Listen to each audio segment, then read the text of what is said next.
그대로 행하는 믿음이라는 말씀으로 오늘 은혜를 나누고자 합니다. 오늘 무슨 주일이죠? 어버이 주일입니다. 우리 부모님 되시는 분들 사랑하고 축복합니다. 우리 부모로서 살아가는 것이 얼마나 수고스럽고 힘듭니까? 그러나 하나님께서 우리 어머님들, 아버님들 통하여서 하나님께서 다음 세대들을 축복하시고 일으키고 계시기에 우리 부모님들 서로에게 이 시간 수고하십니다, 사랑합니다, 격려해 보실까요? 옆에 분들에게 수고하십니다, 사랑합니다. 여러분들 덕분에 든든합니다. 감사합니다.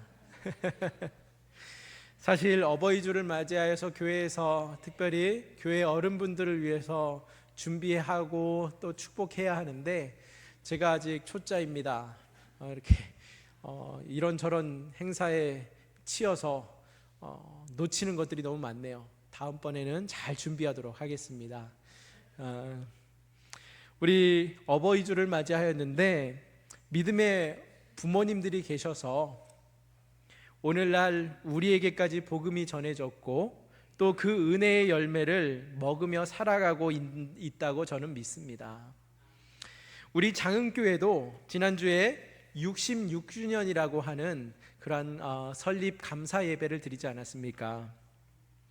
66년이라고 하는 이 긴 시간 동안 이 교회를 처음 설립하셨던 두 분의 장로님 외에도 수많은 믿음의 선배들이신 우리 아버님들과 어머님들이 계셨기에 지금까지 여러 어려움들을 겪어왔지만 그럼에도 불구하고 이 자리까지 하나님께서 인도하셔서 굳건히 서 있다고 믿습니다.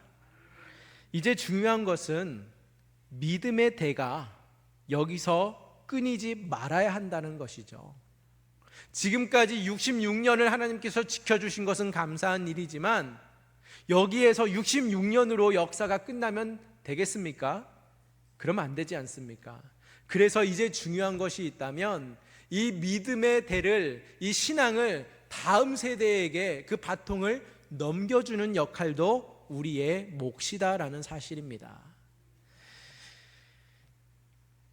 지난번 선교주일에 김겸문 선교사님이 다녀가시면서 하셨던 말씀 중에요, 우리 대한민국이 전 세계에서 미국 다음으로 가장 많은 선교사를 파송한 국가이지만 어느덧 이제는 선교사를 보내는 파송 국가가 아니라 선교사를 받아야 하는 선교 대상국이 되었다라는 그 씁쓸한 사실을 전해주셨습니다. 무슨 이야기냐? 이렇게 우리 교인들이 많고 교회가 많은데 선교 대상국이라니. 기억하십니까? 우리 다음 세대는요, 지금 선교 대상 세대입니다. 우리 다음 세대는요, 우리 학생들은, 우리 자녀들은, 우리 손주들은 지금 교회를 떠나 있습니다.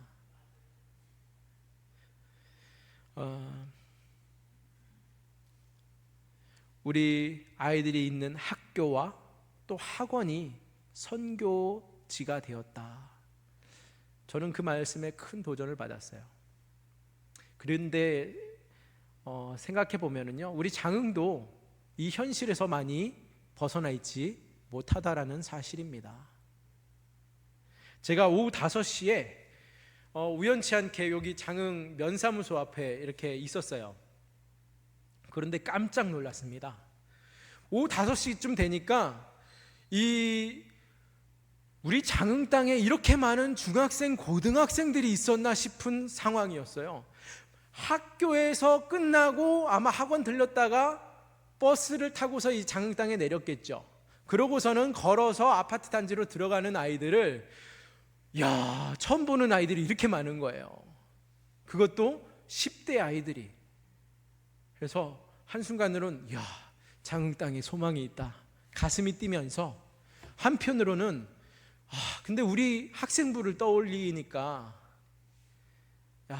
지금 우리 학생부 아이들이 교회에 나오는 것도 너무 귀하고 감사한 일인데 우리 아이들 진짜 여건들을 살펴보면 아이들이 교회 나오고 있다는 것이 기적이거든요. 부모님에 끌려서 나오는 학생이 몇 안 돼요. 부모님들이 신앙생활 안 하는데 교회 나오고 있는 학생들이 대부분입니다. 얼마나 감사한 일입니까? 기적이잖아요.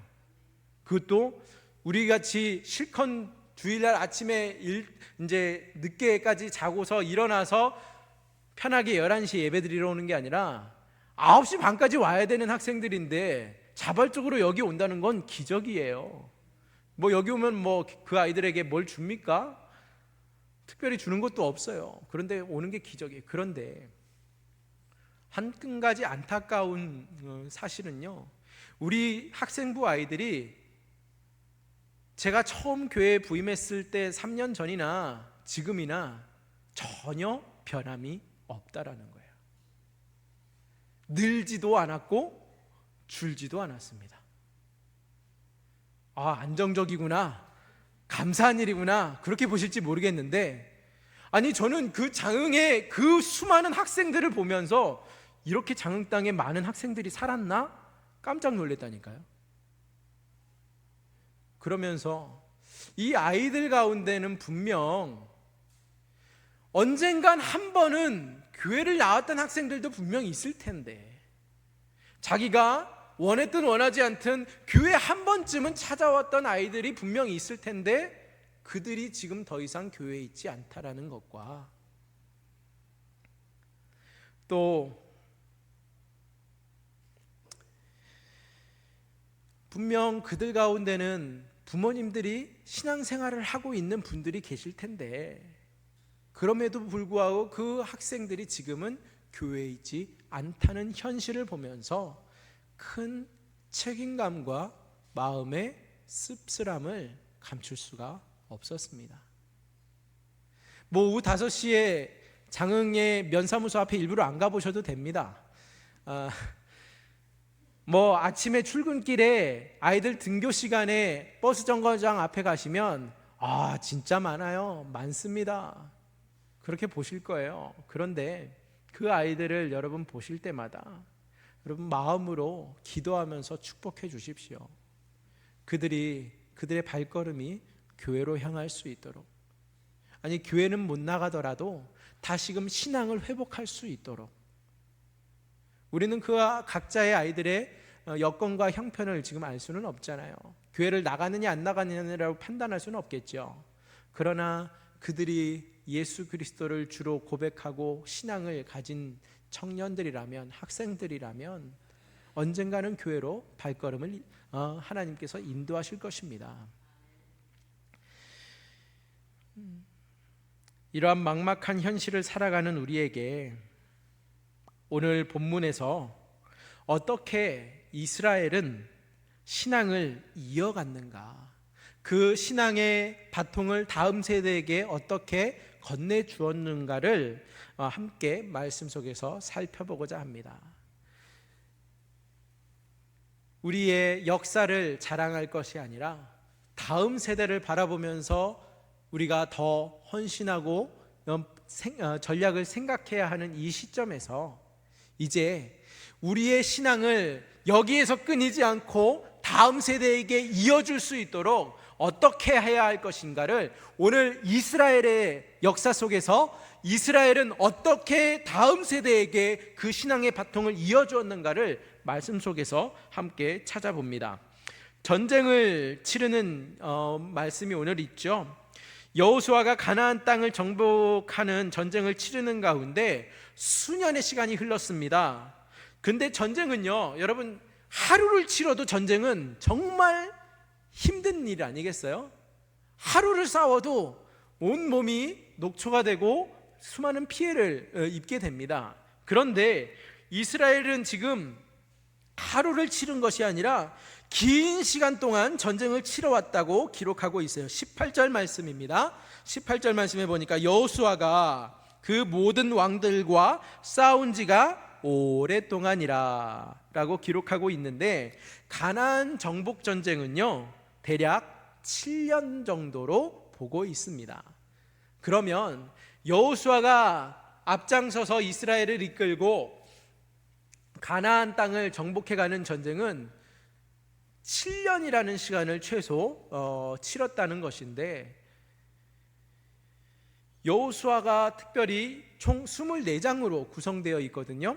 그런데 1장에서 12장까지는 가나안 땅 정복 전쟁에 대한 기록이 주요 내용이고요.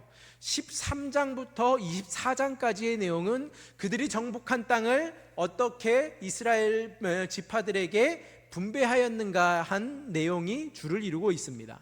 그렇다면 전쟁의 기록이 12장까지가 전부라고 했을 때에 지금 오늘 본문은 11장이잖아요.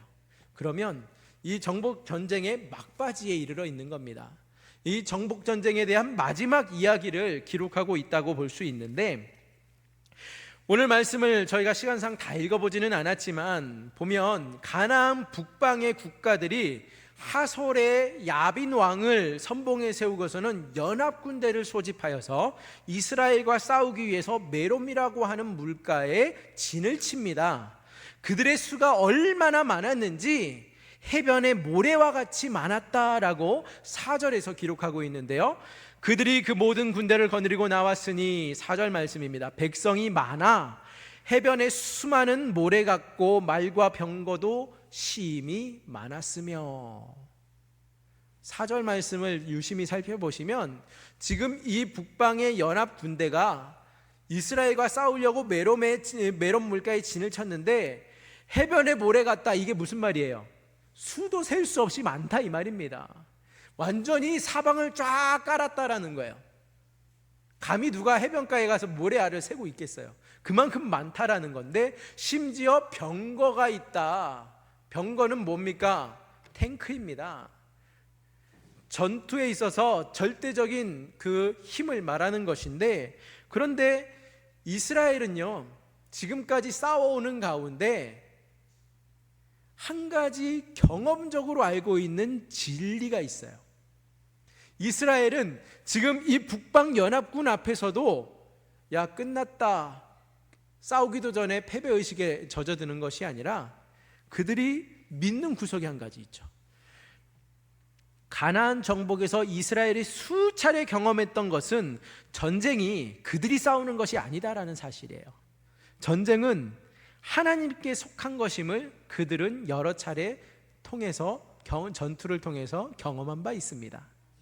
그래서 적의 수가 아무리 많다 할지라도, 해변에 모래처럼 많다고 할지라도, 병거를 기반으로 그들이 우리와 싸우겠다고 나왔든 그 앞에 앞장서고 있는 장군이 누구든 간에 여호수아와 그의 군대는 두려울 것이 없습니다. 적들은요 지금 여호수아와 그의 군대와 싸우는 것이 아니고요, 그들 앞에서 싸우시는 여호와 하나님을 먼저 대면해야 하기 때문이에요. 6절에서 하나님께서는 여호수아에게 이렇게 말씀하십니다. 6절 말씀 함께 읽어보실까요? 6절입니다. 시작. 여호와께서 여호수아에게 이르시되 그들로 말미암아 두려워하지 말라. 내일 이맘때에 내가 그들을 이스라엘 앞에 넘겨주어 몰살시키리니 너는 그들의 말 뒷발에 힘줄을 끊고 그들의 병거를 불사르라 하시니라. 아멘. 하나님께서 여호수아에게 계속해서 반복적으로 주시는 말씀이었죠. 뭡니까? 두려워하지 말라. 그러면서 주시는 말씀이 뭐예요? 내일 이맘때에 24시간 뒤에, 내일이면 내가 그들을 이스라엘 앞에 넘겨주어 몰살시키리니 너는 그들의 말 뒷발에 힘줄을 끊고 병사를 불사르라. 무슨 말씀입니까? 내일 이맘때면 내가 승리할 것이다. 적이 얼마나 많느냐, 무슨 무기를 가지고 나왔느냐 중요합니까? 중요하지 않습니다. 왜요? 우리를 대신해서 싸우시는 분이 하나님이시기 때문이죠. 그런데 여기 분명 이스라엘을 통하여서 하나님께서 이 역사를 이루어 가실 것이지만, 이스라엘이 전쟁에 참여해서 그 하솔과 그 연합군대를 무찌를 것이지만, 여기에 하나님께서는 앞에 뭐라고 기록하고 있습니까? 그 앞에 하나님께서 먼저 그들을 이스라엘 앞에 넘겨줄 것이다 말씀하고 있어요. 여기서 주어는 여전히 하나님이십니다. 전쟁에 참여하는 이들은 이스라엘일지라도 하나님께서 그들을 넘겨주시느냐 그렇지 아니하느냐에 따라서 전쟁의 승패가 갈린다는 것이죠. 그렇기 때문에 하나님께서 이 북방연합군을 그들에게 넘겨주실 것이기 때문에 북방연합군은 패할 수밖에 없다. 그 이유는 여호와 하나님께서 그들을 이스라엘에게 넘겨주셨기 때문이다라는 사실입니다. 그러면서 하나님께서는 여호수아에게 한 가지 특별 지시사항을 더 내리고 계세요. 뭐라고 요구하고 계시냐면 너는 그들의 말 뒷발의 힘줄을 끊고 그들의 병거를 불사르라 하니라. 여러분, 이게 이해가 되십니까? 아니, 전쟁에서 나가서 승리하면 전리품을 취하는 게 당연한 일인데 그것도 보통 전리품이 아니라 말과 병거는요, 이제 앞으로 이스라엘이 계속해서 전쟁을 치러야 돼요. 아직 정복하지 않은 땅이 있습니다. 아니, 정복한 땅이라 할지라도 그 땅을 계속해서 지켜내려면 군사력이 있어야 될 거 아니에요. 계속해서 무기를 새로 개발하고 군대를 형성하고 훈련시켜야 될 것 아니겠습니까? 그러려면 병거는 만드는데 돈도 들죠, 시간도 들죠, 기술도 필요하죠. 근데 그것을 저절로 전리품으로 얻게 돼요. 그런데 그것을 불사르라 하시네요. 뿐만이 아니라 말들은요, 오늘날에 있어서 탱크 이상인 거예요. 말을 가지고 있으면 그 기마부대는 이동력도 어마어마할 뿐 아니라 압도적으로 승리할 수 있는 강력한 무기가 됩니다. 그런데 그 말들을, 전리품 중에서 최고의 전리품일 수 있는 그 말들을 어떻게 하라고 말씀하세요? 말의 뒷발의 힘줄을 끊으라는 거예요. 무슨 말씀이에요? 말을 취하지 말라라는 말씀이에요. 말을 가지고 있지 말라라는 거예요. 말을 다 쓸모없게 만들어라 이 말이에요. 왜 그런 말씀을 하실까? 앞서 말씀드렸지만 그 비결은, 그들이 그렇게 해야만 하는 이유는, 전쟁은 누구에게 속했어요? 하나님께 속했다라는 것을 이제 가나안 정복 전쟁이 끝나고 나면 잊어버리면 되는 것이 아니라 앞으로 계속해서 정복하고 또 땅을 지켜내야 할 때에도 여전히 이 사실은 변함이 없어야 한다라는 것이죠. 그들이 자신들의 힘을, 군사력을 또는 무기를 의지할 것이 아니라 누구를 의지하라는 겁니까? 하나님을 의지하라는 말씀인 거예요. 그래서 너희는 말을 가지지 말라, 병거를 다 불살라 버려라, 이 말씀을 하고 계시는 겁니다. 그랬을 때에 여호수아가 오늘 말씀 제목대로 그대로 행하는 믿음을 보입니다. 사실 여호수아가 이 명령을 받아들였을 때에 우리에게 그 적들을 넘겨주셔서 우리가 큰 승리를 이루는 것까지는 너무 감사한 일인데 그 다음 이야기는 쏙 좀 빼주셨으면 너무 좋았을 텐데, 이 병거와 말에 관련해서는 하나님께서 아무 말씀도 안 주셨었으면 너무 좋았을 텐데 하나님께서 이 말씀까지 주셨잖아요. 그런데 그러면 이 말씀은 취하고 싶지 않아서 싹 빼버립니까?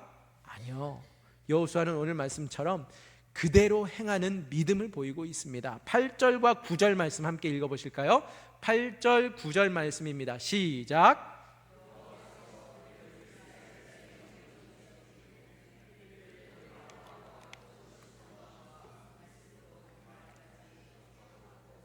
동쪽으로는 미스바 골짜기까지 추격하여 한 사람도 남기지 아니하고 쳐 죽이고, 여호수아가 여호와께서 자기에게 명령하신 대로 행하여 그들의 말 뒷발의 힘줄을 끊고 그들의 병거를 불로 살랐더라. 아멘.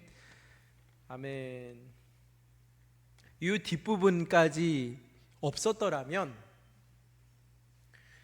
승리하기 위해서 하나님의 말씀을 의지하고 나아가는 것까지만 그쳤더라고 한다면 그대로 순종하는 믿음이 아닙니다.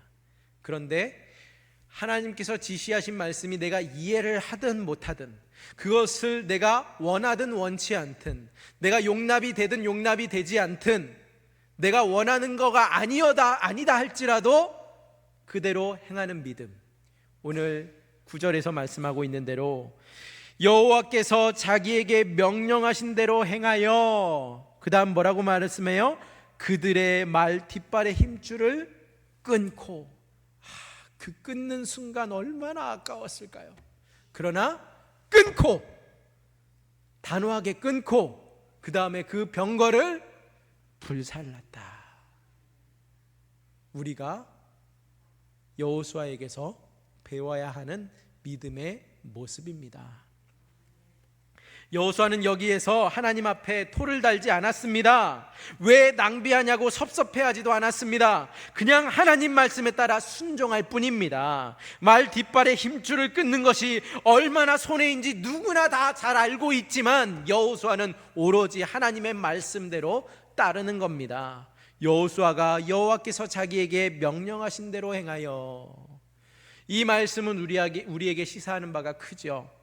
이 세상의 가치관으로 볼 때 이해할 수 없는 행동입니다. 그러나 하나님께서는 이스라엘에게 분명히 하고 계신 사실이 한 가지 있습니다.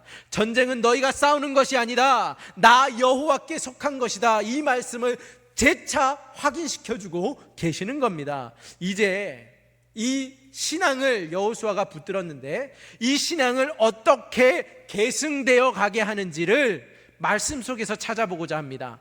먼저 12절 말씀인데요, 12절 말씀을 보면 여호수아가 행한 일을 성경에서는 어떻게 평가하고 있습니까? 12절 말씀 함께 읽습니다. 시작. 여호수아가 그 왕들의 모든 성읍과 그 모든 왕을 붙잡아 칼날로 쳐서 진멸하여 바쳤으니 여호와의 종 모세가 명령한 것 같이 하였으되. 아멘. 뒷부분에 지금 성경에서는 여호수아의 이 행동을 뭐라고 평가하고 있다고요? 여호와의 종 모세가 명령한 것과 같이 하였다. 이게 코어예요. 이게 핵심이에요. 여호와의 종 모세가 명령한 것과 같이 하였으되. 여호수아는 누구의 후계자이죠? 모세의 후계자입니다. 모세는 이미 신명기에서 상세하게 그의 죽음을 앞두고서 한 달이라는 시간 동안 계속해서 한 말 또 하고 또 하면서 귀에 딱지가 앉을 정도로 하나님의 말씀을 그들이 잊지 말아야 할 것, 그들이 지켜야 할 것, 그들이 반드시 행해야 할 것에 대해서 가르치고 또 가르친 바 있습니다. 그러나 지금 이스라엘이 가나안 땅에 건너와서 정복 전쟁을 치르는 기간이 몇 년 흘렀다고 그랬어요? 7년이라는 시간이 흘렀어요. 이 7년 동안에는 지금 모세가 함께 합니까? 함께 하지 않습니까? 모세는 가나안 땅에 들어오지를 못하였잖아요. 그래서 신명기는 그가 가나안 땅을 바라보면서 그는 건너가지 못할 것을 알고 이스라엘에게 신신당부하는 하나님의 말씀을 재차 들려주는 말씀이었어요. 7년이라는 시간 동안 흐르는 그 가운데에 모세는 더 이상 함께하지 않았지만 여호수아는 지금 누구의 말씀을 떠올리고 있습니까? 하나님의 말씀이지만 누구에게 들은 말씀이에요? 여호와의 종 모세에게 들은 말씀이라는 거예요. 그의 앞에 선조에게, 부모에게, 믿음의 선배에게 들은 말씀을 그는 기억하고 있다라는 겁니다. 그리고 그 말씀을 들은 대로 실천했다.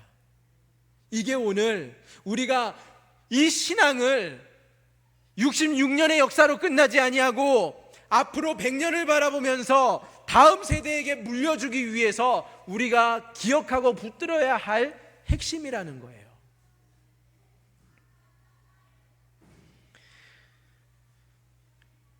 여호수아는 오늘 그가 그대로 행하는 믿음을 보여주는데 그 바탕에는 믿음의 선배 모세에게 들은 바를 실천하여 행했다라는 사실이죠. 우리 다음 세대도 우리 할머니, 할아버지에게, 아버지, 어머니에게 말씀을 들어야 한다라는 겁니다. 말씀을 들어야 그 들은 대로 살 수 있기 때문이죠. 말씀을 집에서 듣지 아니하면 그들은 말씀대로 살지 않습니다.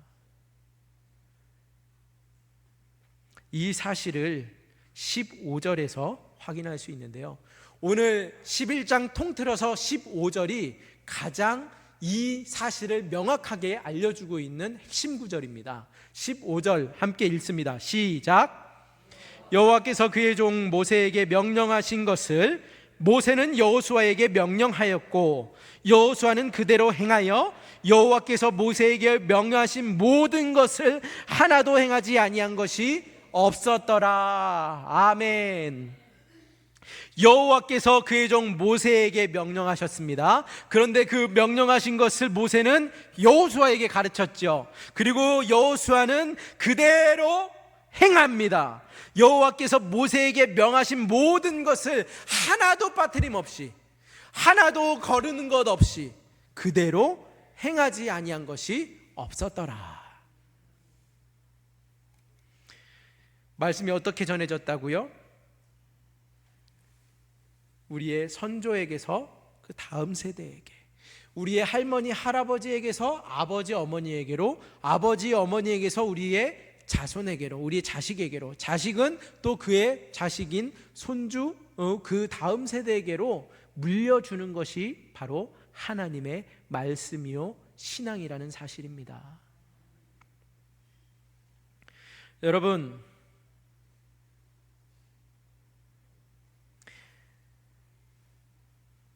한국교회는 선교사님들을 통해 하나님의 말씀을 전해 들었습니다.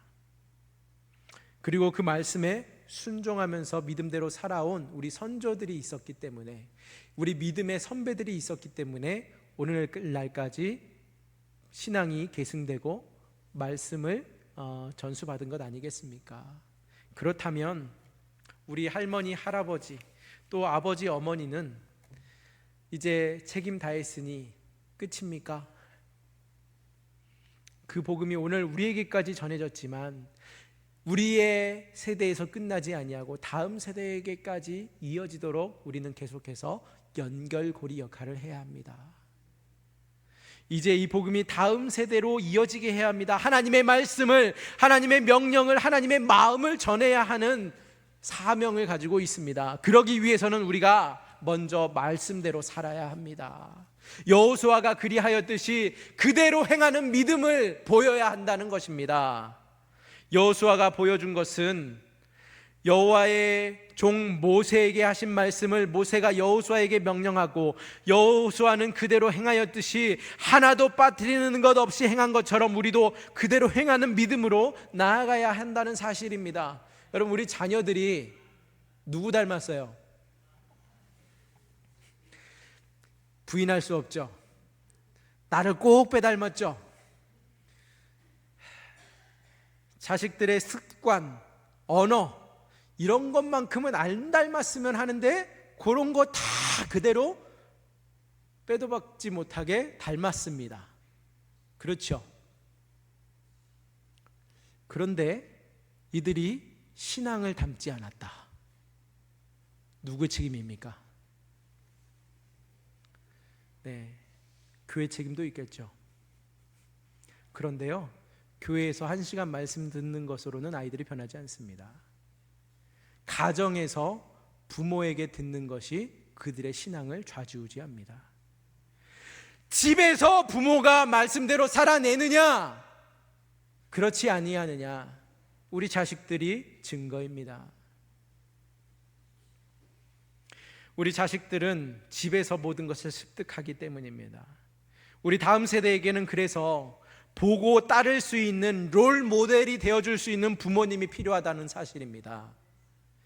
하루하루의 그 고군분투하는 그 전쟁 속에서도 타협하지 아니하고 믿음으로 바르게 살아내는 아버지와 어머니의 모습을 그들이 볼 때에 그들도 믿음으로 살아가는 것을 배우게 된다는 것입니다. 그때 세상에 타협하면서 그때 좋은 것이 좋은 것이다 넘어가면 그들은 절대로 하나님의 말씀을 기준으로 살아갈 수 없습니다. 하나님께서는 우리를 통해서 다음 세대를 일으키시고 복주시기를 원하십니다. 그리고 하나님의 섭리 가운데 반드시 그렇게 행하실 것입니다. 그렇기 위해서 우리는 하나님의 말씀대로 살아가는 길잡이 역할을 해야만 합니다. 20절 말씀에 보면 하나님의 의지가 여기에 담겨 있습니다. 20절 말씀 시작.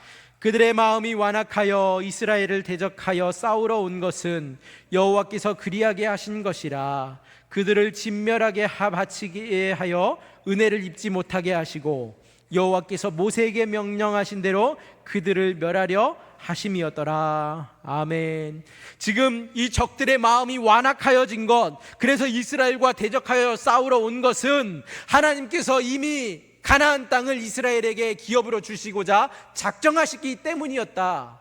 그렇기 때문에 여호와께서 그리하게 하신 것이라. 이 말씀은요, 앞으로 우리의 자녀에게도 이 신앙이 계승되어서 그들이 다음 세대가 믿음으로 살아가게 하시기 위하여선 하나님께서 이미 섭리 가운데 기획하신 것을 이루실 것이다라는 하나님의 의지요 약속이기도 합니다.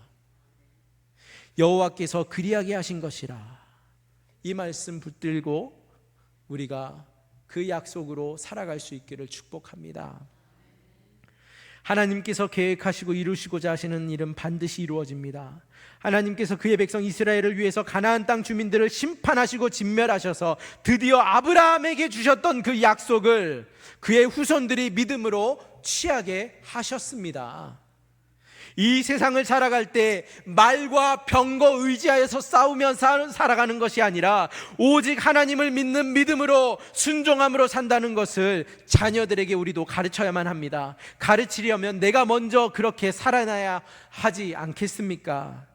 세상에 굴하지 않고 타협하지 않고 굳센 믿음으로 말씀에 순종하는 하나님의 능력을 삶에서 보여주고 어떤 역경에도 맞서 싸울 수 있는 믿음을 보여주고 물려줄 수 있는 부모님들이 다 될 수 있기를 주님의 이름으로 축복합니다. 그래서 오늘날 하나님의 말씀의 바통을 이어받아서 그대로 행하는 믿음의 여호수아와 같은 사람들을 찾으시는 하나님 앞에 내가 여기 있습니다. 내가 하나님 앞에 그대로 순종하겠습니다.